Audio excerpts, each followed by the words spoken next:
Hello ರೀಟರ್, ಈಗ ಬಂದುಬಿಟ್ಟು main wallet.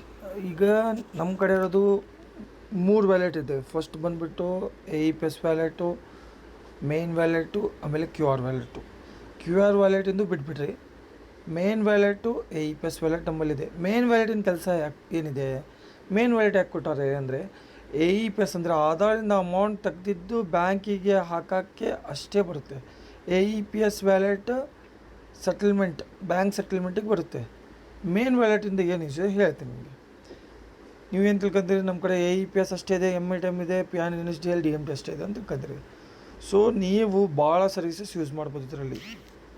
ಭಾಳ ಸರ್ವಿಸಸ್ ಯೂಸ್ ಮಾಡ್ಬೋದು.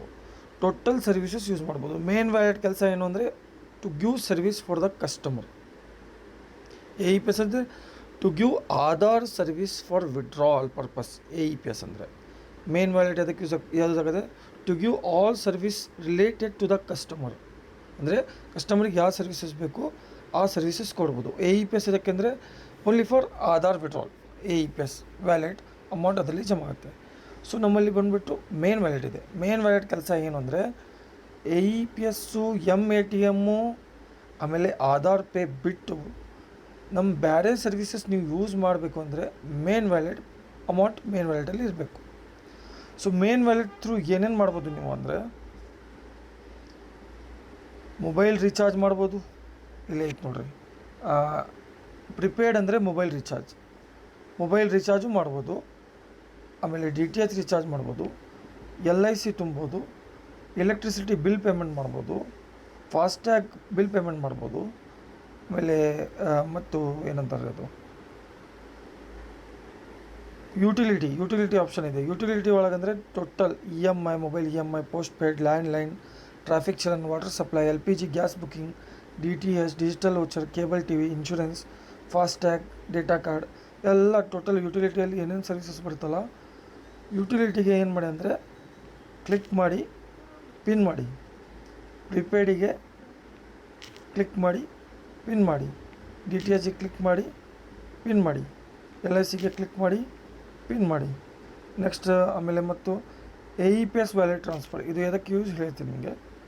AEPS wallet transfer very important. ಇದೆಲ್ಲ ಸರ್ವಿಸಸ್ ನೀವು ಪಿನ್ ಮಾಡಿದರೆ ಆಲ್ ಸರ್ವಿಸಸಲ್ಲಿ ಈ ಸರ್ವಿಸಸ್ ಬಂದುಬಿಟ್ಟು ಹೋಮ್ ಪೇಜಿಗೆ ಬಂದು ಜಮಾ ಆಗುತ್ತೆ. ಈಗ ಪ್ರಿಪೇಯ್ಡಲ್ಲಿ ನೀವು ರೀಚಾರ್ಜ್ ಮಾಡಬೇಕಾದ್ರೆ ಅಮೌಂಟ್ ಮೇನ್ ವ್ಯಾಲೆಟಲ್ಲಿ ಇರಬೇಕು. AEPS ವ್ಯಾಲೆಟಲ್ಲಿ ಇದ್ದು ನಾನು ಪ್ರಿಪೇಯ್ಡಲ್ಲಿ ರೀಚಾರ್ಜ್ ಮಾಡ್ತೀನಿ ಅಂದರೆ ರೀಚಾರ್ಜ್ ಮಾಡೋಕ್ಕೆ ಬರೋಲ್ಲ. So first you have to consider as all money will be in main wallet. ಅದು ಅಮೌಂಟ್ ಏನಿರಬೇಕು ಮೇನ್ ವ್ಯಾಲೆಟಲ್ಲಿ ಇರಬೇಕು. ಸೊ ಅದಕ್ಕೆ ಮೇನ್ ವ್ಯಾಲೆಟಲ್ಲಿ ಅಮೌಂಟ್ ಟ್ರಾನ್ಸ್ಫರ್ ಮಾಡೋಕ್ಕೆ ಈಸಿ ಪ್ರೋಸೆಸ್ ಇದೆ, AEPS ವ್ಯಾಲೆಟ್ ಟ್ರಾನ್ಸ್ಫರ್. ಇಲ್ಲಿ ಈಗ ಸಪೋಸ್ AEPS ವ್ಯಾಲೆಟಲ್ಲಿ ಒಂದು 50,000 ಇದೆ. ಇದರಿಂದ ನೀವು ಅಮೌಂಟ್ ಒಂದು 10,000 ಹಾಕಬೇಕು ಅಂದರೆ ಏನಿಲ್ಲ, AEPS ವ್ಯಾಲೆಟ್ ಟ್ರಾನ್ಸ್ಫರಿಗೆ ಕ್ಲಿಕ್ ಮಾಡಬೇಕು. ಆಮೇಲೆ ಈಗ ಕರೆಂಟ್ ಬ್ಯಾಲೆನ್ಸ್ ತೋರಿಸ್ತಾ ಇದೆಯಲ್ಲ, AEPS ವ್ಯಾಲೆಟಲ್ಲಿ ಎಷ್ಟು ಬ್ಯಾಲೆನ್ಸ್ ಇದೆ ಇಲ್ಲೇ ತೋರಿಸುತ್ತೆ. ಆಮೇಲೆ ಇಲ್ಲೇ ನಿಮಗೆ 15,000 ಬೇಕು ಅಂದರೆ ಟ್ರಾನ್ಸ್ಫರ್ ಮನಿ ಕೊಟ್ಟರೆ ಅಮೌಂಟ್ ಏನಾಗುತ್ತೆ ಡೈರೆಕ್ಟಾಗಿ ಮೇನ್ ವ್ಯಾಲೆಟಿಗೆ ಬಂದು ಜಮಾ ಆಗುತ್ತೆ. ಮೇನ್ ವ್ಯಾಲೆಟಿಗೆ ಬಂದು ಜಮಾ ಆತಂದರೆ ಈ ಸರ್ವಿಸಸ್ ಆಲ್ ಯೂಸ್ ಮಾಡ್ಬೋದು. DTHಂದು ಆಲ್ ಸರ್ವಿಸಸ್ ಯೂಸ್ ಮಾಡ್ಬೋದು, LICದು ಆಲ್ ಸರ್ವಿಸಸ್ ಯೂಸ್ ಮಾಡ್ಕೋಬೋದು. As per your services you can use. Very important information ಕೊಟ್ಟಿನಿ. DMT ಬಂದುಬಿಟ್ಟು ಕಸ್ಟಮರ್ ಕ್ಯಾಶ್ ಡೆಪಾಸಿಟ್ ಮಾಡ್ಕೊಳೋದು, ಇಲ್ಲಾಂದರೆ ಕಸ್ಟಮರಿಂದ ಬ್ಯಾಂಕಿಗೆ ಅನದರ್ ಬ್ಯಾಂಕಿಗೆ ಕಸ್ಟಮರ್ದು ಬ್ಯಾಂಕಿಗೆ ಅಮೌಂಟ್ ಹಾಕೋದು, ಕಸ್ಟಮರ್ ಫ್ರೆಂಡ್ ಬ್ಯಾಂಕಿಗೆ ಅಮೌಂಟ್ ಹಾಕೋದು DMT. ಕ್ಯಾಶ್ ಡಿಪಾಸಿಟ್ ಅಂತ ಅದಕ್ಕೆ, cash deposit to the customer bank DMT ಅಂದರೆ. By mobile number, by account number, 2 option ಇದೆ.